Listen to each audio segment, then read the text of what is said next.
vague threats kung may masasabing libig. No, no, Mr. PNP officer, I am making a plan para magbanta. Yes, Your Honor. Yes, Mr.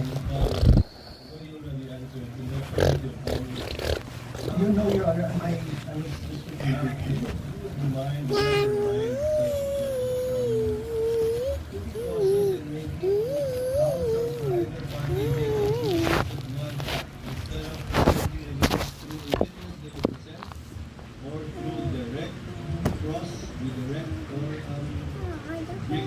because if he answers Senator John Oliveros, that would effectively place on record a conclusion of fact and law, not drawn from a witness, which they can very well do so during their closing remarks.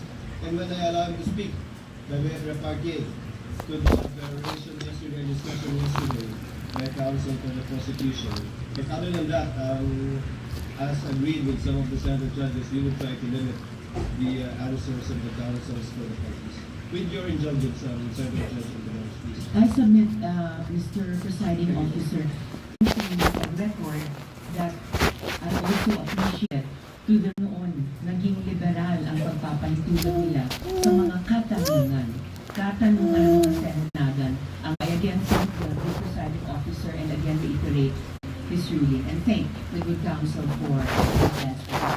We thank Senator Oliveros for in coordination with the National Security Council, just to assist the court in evaluating the relevance and weight of the government security response in determining whether the respondent's conduct constitutes an impeachable offense. May we know from the witness could the witness explain yung threats po ba, how threats against the president are ordinarily assessed by the government? Kasi dito yung lumalabas yung pag-weigh natin whether or not meron bang bigat yung threat o ito yung ordinaryong threat na nangyayari sa pang-araw-araw natin buwan. Specifically, Mr. Witness, what factors are taken into account in evaluating a reported threat and in determining appropriate measures? I can answer.